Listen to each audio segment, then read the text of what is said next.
25তম জন্ম মহোৎসব উপলক্ষে আমাদের শ্রদ্ধার্ঘ গীতি আলেখ্য সুব্রত সেন, হাস্য পাঠে সুব্রত সেন ও মাধুরী মান্না, কণ্ঠ সঙ্গীতে সমর্পিতা মান্না, সুশান্ত জানা, মাধুরী মান্না, মানসী সেন, সমিতা মান্না, বন্দনা শাসমল, সঙ্গতে বসন পাল, শ্রেষ্ঠাংশে অসীম ভট্টাচার্য, সম্পাদনায় শ্রী সঞ্জয় মান্না, সহপ্রতিনিধি সৎসঙ্গ অধিবেশন কেন্দ্র দেউলটি ঘোড়াঘাটা, নিবেদনে সৎসঙ্গ অধিবেশন কেন্দ্র দেউলটি ঘোড়াঘাটা। শুরু হচ্ছে গীতি আলেখ্য প্রিয় পরম।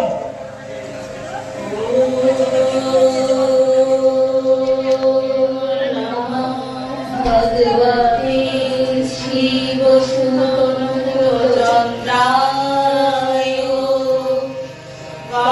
বাসুদেবায় হরে পরমাত্মনে ক্লেশনাশায় শান্তিশুভদায় গোবিন্দায় নমো নমঃ। জননী ষোড়শী দেবী অনুকূলো জগদ্গুরু পাদচিন্মন্তর্ষি স্বাম প্রণমামি মুহুর্মুহুঃ।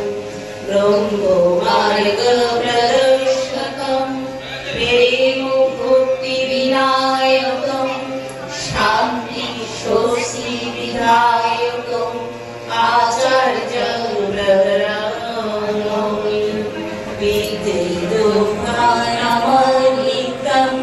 সদা রক্তমাময়ী বিমলো জ্ঞানানন্দাতে চ নমস্কা দোষী সুখভাবে তবে নমঃ সদা সন্তোষায় শিবরূপায় নমঃ। পিতা শৈলম পিতা ধর্মম পিতা হি পরমং তপঃ পিতॄ পিতৃমাতামহে নিয়ন্তে সর্বদেবতা পিতরো অধিকা মাতা গর্ভধারণভূষণা অতুলি লোকেষু নাস্তি মাতৃসমো মাতা ধরিত্রী জননী দয়া ব্রহ্মময়ী সতী দেবী তু ব্রহ্মণী শ্রেষ্ঠা নির্দোষা সর্বদুঃখহা আরাধ্যা পরমাময়া পুষ্টি পুষ্টি সমাগতি সমাসথা চ গৌরীমা তত্তা চ বিজয়া জননী জনমধুবিশ্চ শরদারতি গৌরীশী।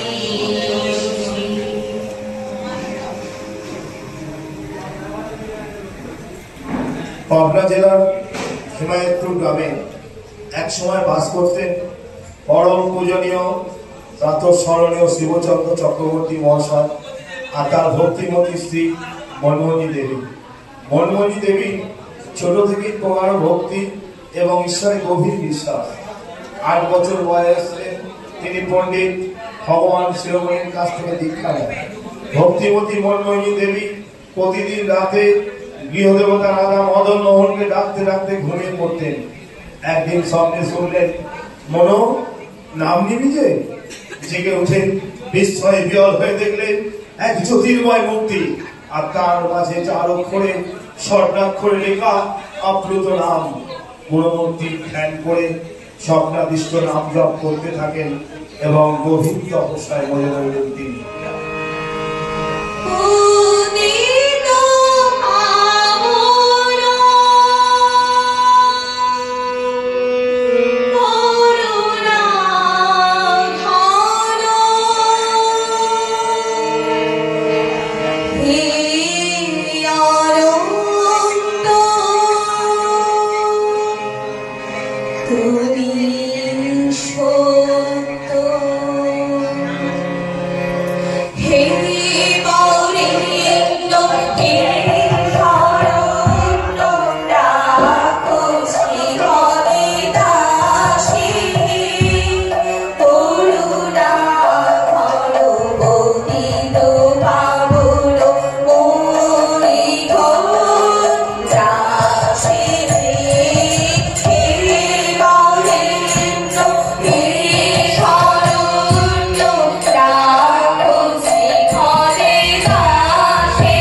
উদ্দেশ্যে যান। সেখানে স্বপ্নে দৃষ্ট মহাপুরুষ হুজুর মহারাজের দর্শন লাভ করেন। একান্তে বসে আগুন প্রার্থনায় জানিয়েছিলেন, দয়াল, তোমার মতো যেন সদ্গুরুরূপী পরম পুরুষের মা হতে পারি। গুরু দর্শন করে ফিরে আসার দিন একান্তে বসে মনমোহিনী দেবী কাঁদতে থাকেন। গুরুদেব তাকে আশীর্বাদ করে বললেন, হারে বেটি, কুলমানিক তেরে পাশ আয়েঙ্গে। 11 মাস পার হয়ে 12 মাসে মনমোহিনী দেবী কোর আলো করে ভূমিষ্ঠ হলেন স্বয়ং কুলমানিক অকুলের কান্ডারী শ্রী শ্রী ঠাকুর অনুকূল চন্দ্র। হে মম বিধাতা বিশ্বত্রাতা পাবক চিরা মুক্তিদাতা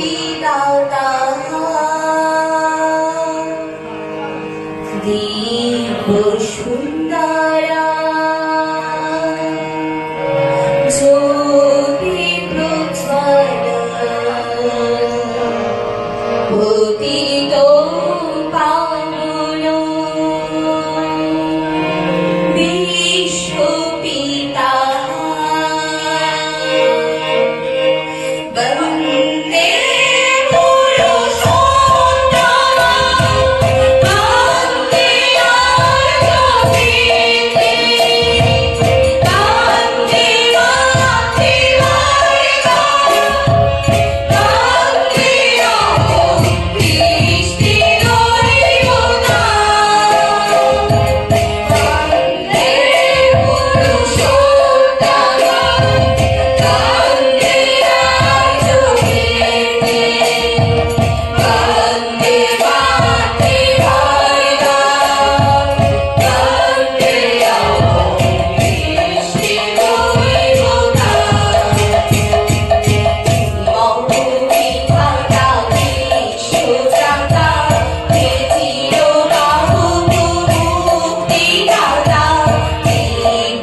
লঙ্ঘন।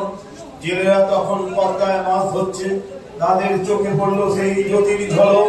তারা ভাবলো চক্রবর্তী বাড়িতে বুঝি আগুন লেগেছে। পরে তাদের ঠোঁট ভাঙলো, আগুন নয়, আগুন নয়, এক দিব্য জ্যোতি নিয়ে ভূমিষ্ঠ হয়েছে। মাতা মনমোহিনীর কোল আলো করে এক দিব্য শিশু, ভাবিকালের পরম দয়াল শ্রী শ্রী ঠাকুর অনুকূলচন্দ্র। শরতের এক প্রভাতে এসেছো তুমি, শরতের এক প্রভাতে এসেছো তুমি। ভাবনা দিলাহি মাইকু, ভাবনা দিলাহি মাইকু তোমার আগমনী। শরতের এক প্রভাতে এসেছো তুমি, শরতের এক প্রভাতে এসেছো তুমি।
চক্রবর্তী বাড়ি আনন্দের জোরে ভাসতে লাগলো। ছোট অনুকূলকে নিয়ে সবাই আদর করতে থাকে। মাতা মনমোহিনী দেবী শিশু অনুকূলকে অত্যন্ত স্নেহ মমতা দিয়ে মানুষ করতে লাগলেন, যাতে তিনি প্রকৃত মানুষ হতে পারেন আর প্রেম মিলিয়ে মানুষকে আপন করে নিতে পারেন, সে শিক্ষাই দিতে থাকেন।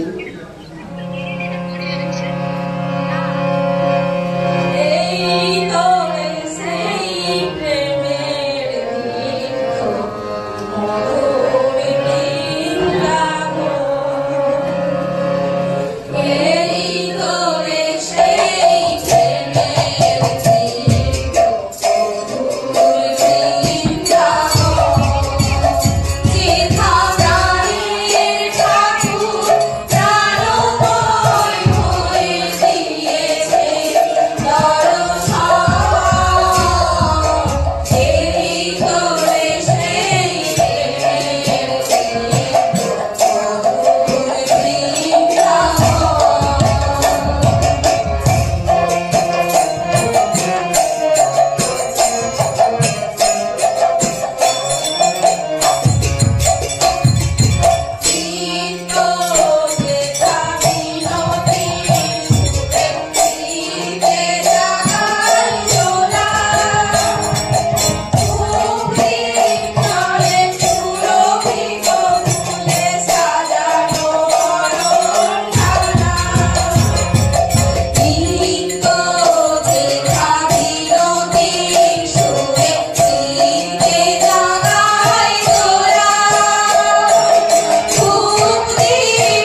ভগবান সনে ভক্তের দেখা হয়েছে মহামিলন।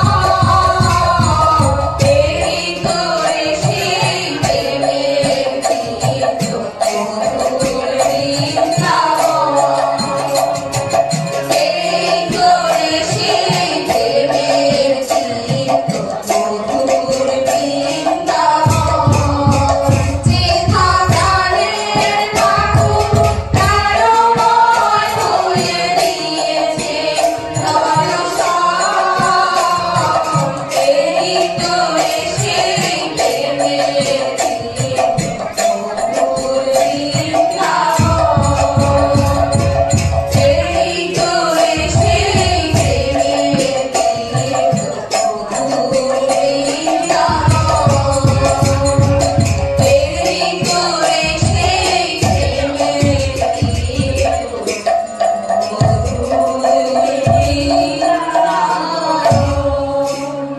শিশু অনুকূল ছোটবেলা থেকে ভীষণ দুষ্টু ছিলেন।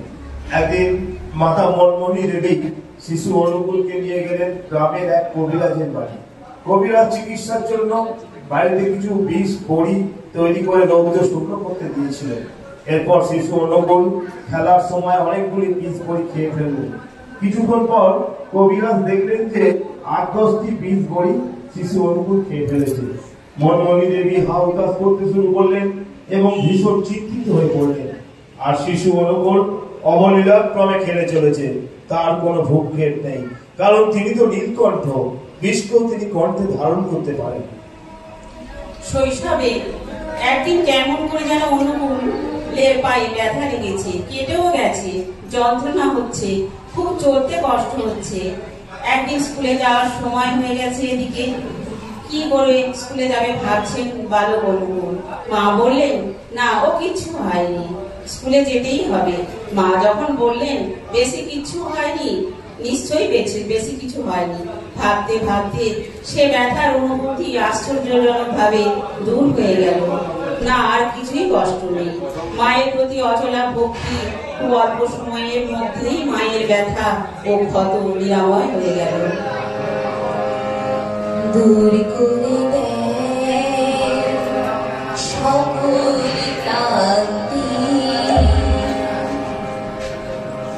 ক্ষমা করে অপার ভ্রান্তি।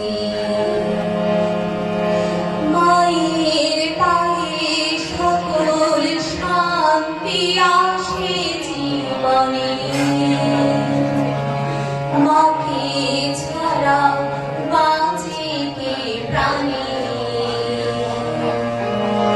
মায়ের মতো এমন আপন নাই তো ভুবনে। মাকে ছাড়া বাঁচে কে প্রাণী? মাকে ছাড়া বাঁচে কে প্রাণী? মাকে ছাড়া বাঁচে কে প্রাণী? মাকে ছাড়া বাঁচে কে প্রাণী? প্রাণ দিয়েছো, মান দিয়েছো, সদাই তুমি সঙ্গে আছো মা। হয়তো মা সেবার সুখে মুখর ভুবন ভরায় প্রাণে মা। প্রাণ দিয়েছো, মান দিয়েছো, সদাই তুমি সঙ্গে আছো মা।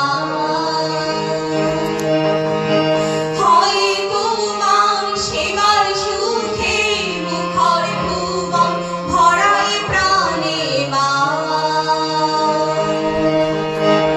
মায়ের পায়ে সকল শান্তি আসে জীবনে। মাকে ছাড়া বাঁচে কে প্রাণী?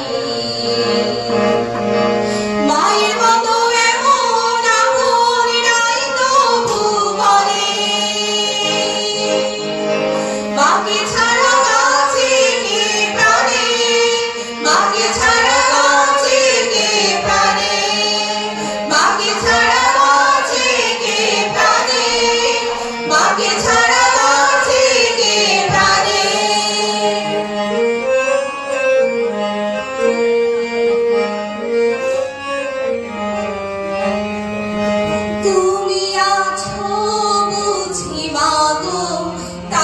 তো আমি আছি, ধরে রাখো তাই তো মাগো পরম সুখে বাঁচি।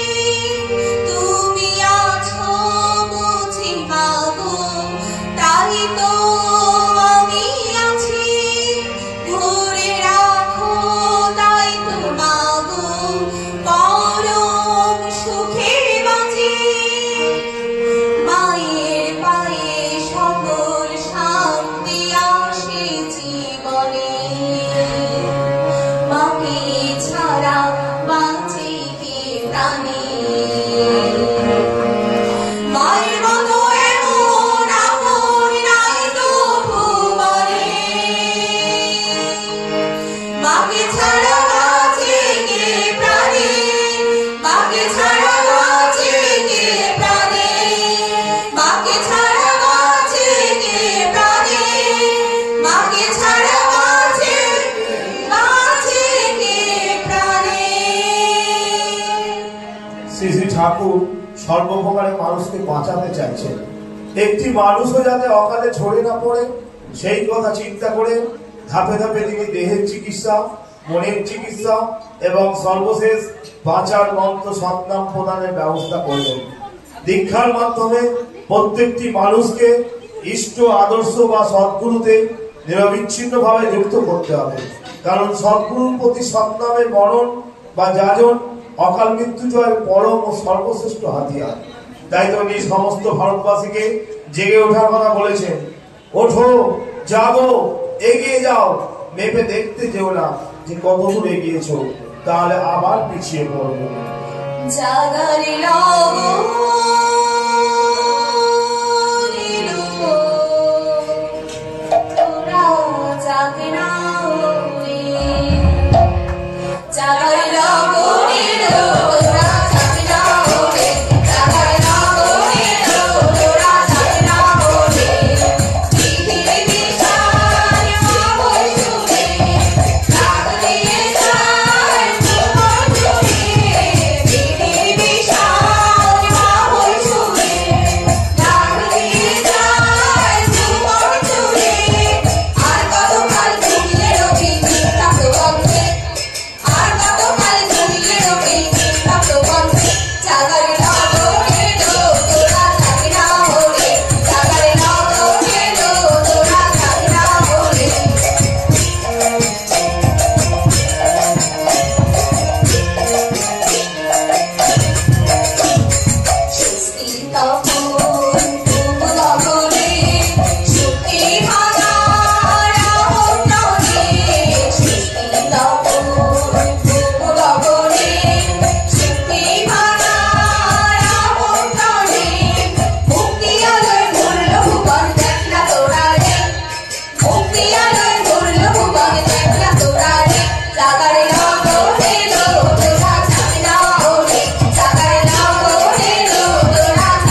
উঠেছে এবং জাগার মতো করে জেগে উঠেছে।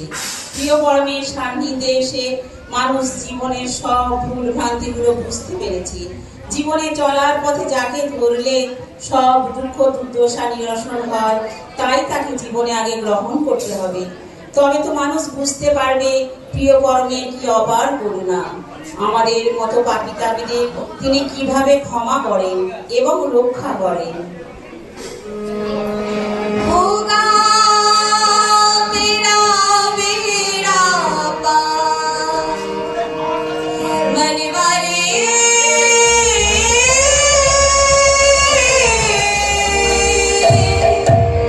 होगा तेरा बेड़ा पार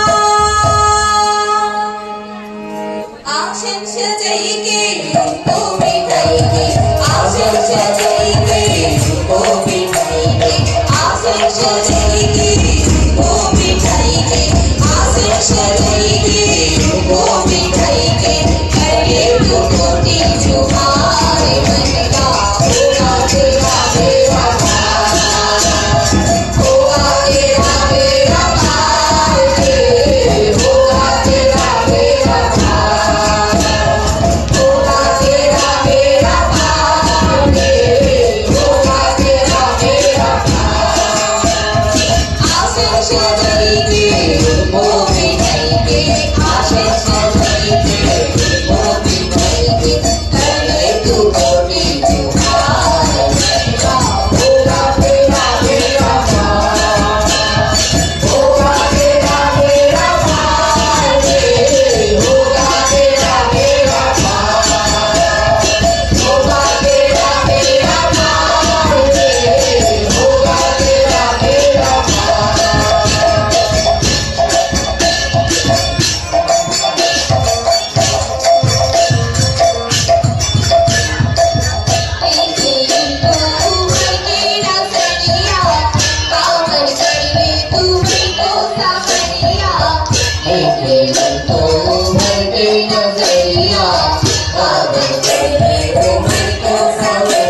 গৃহকর্মের প্রয়োজনীয়তা আমরা অনুভব করে আমাদের মতো গুরু ভাইরা একত্রিত হয়েছি তারই শুভ 138তম জন্মদিনে তারই কথা মানুষকে বলার জন্য, তারই গানে কবিতায় বিভিন্ন ছড়ার মাধ্যমে তাকে স্মরণ করার জন্য। তার সংস্পর্শে যুক্ত হয়ে কত মানুষ যে দিশা পেয়েছে, কত অনাথ যে আশ্রয় পেয়েছে, কত পাপি কাপি যে উদ্ধার হয়েছে তার ইয়ত্তা নেই। কত শত গরিব আচার্যদেবের মধ্যে দিয়ে, তাই তো তিনি বলেছেন ইষ্টগুরু পুরুষোত্তম প্রতীক গুরু বংশধর, রেত শরীরে সুপ্ত থেকে জ্যান্ত তিনি নিরন্তর। শ্রী শ্রী ঠাকুর পরবর্তীকালে শ্রী শ্রী বর্দার মধ্য দিয়ে, শ্রী শ্রী দাদার মধ্য দিয়ে এবং শ্রী শ্রী আচার্যদেবের মধ্যে দিয়ে লীলা করে চলেছেন। पूजनीय मेरे करुणा की बारिश सबसे प्यारा है,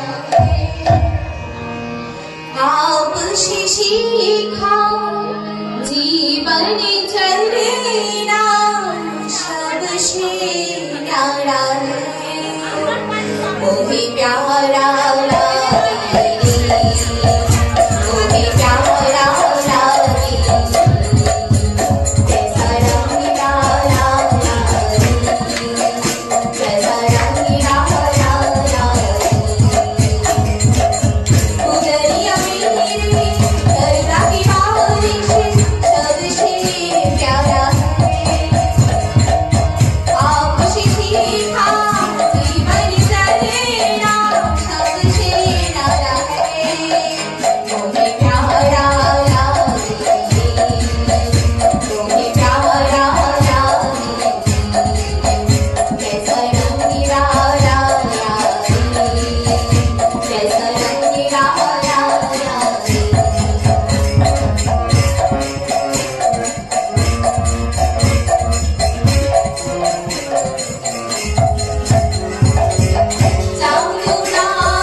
তারই কৃপায় জীবনের ভালো মন্দ বোঝার ক্ষমতা অর্জন করেছি।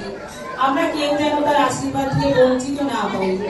যারা এখনো শ্রী শ্রী ঠাকুরকে গ্রহণ করেননি এবং এখনো শ্রী শ্রী ঠাকুরের চরণতলে আশ্রয় নেননি, তারা এখনই দীক্ষার মাধ্যমে শ্রী শ্রী ঠাকুরের সঙ্গে যোগযুক্ত হন ও সুন্দর থেকে সুন্দরতর হন এবং তাকে ভালোবাসার মধ্য দিয়ে তার হয়ে উঠুন। তাই তো শ্রী শ্রী ঠাকুরের জীবন আদর্শ গ্রহণ করলে একজন মানুষের জীবন আমূল পরিবর্তন আসে। এই প্রসঙ্গে একটা ঘটনা উল্লেখ করি। একজন দাদা শ্রী শ্রী ঠাকুরের পান্ডাধারী কর্মী, দীক্ষার কাজে এক জায়গায় গিয়েছিলেন। বাড়িতে মা ভীষণ অসুস্থ ছিলেন।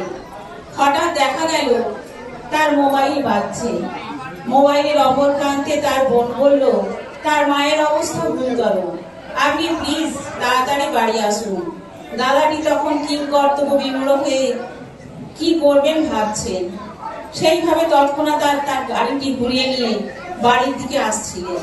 কিন্তু তিনি ভাবলেন যে তিনি তো ডাক্তার না, তার মনে হয় সে তার মায়ের চিকিৎসা করতে পারবে না, তার পক্ষে সে তার মায়ের জীবন বাঁচাতে পারা খুব কঠিন।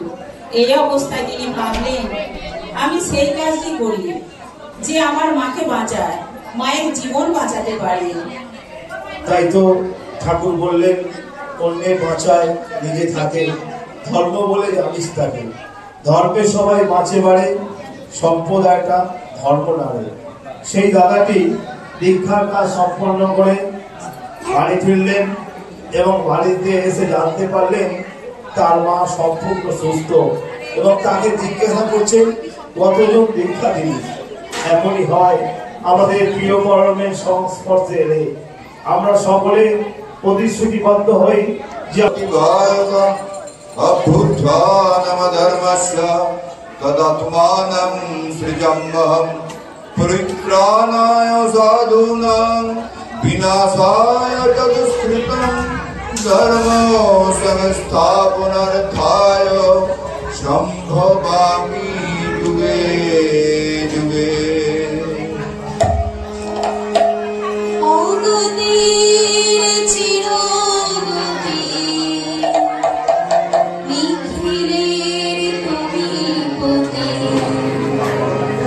দয়া করে প্রভু ধরে রাখিছ সংসার। জয় গুরু বলে ডাকে বারে বার। জয় গুরু বলে ডাকে বারে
জয়গুরু।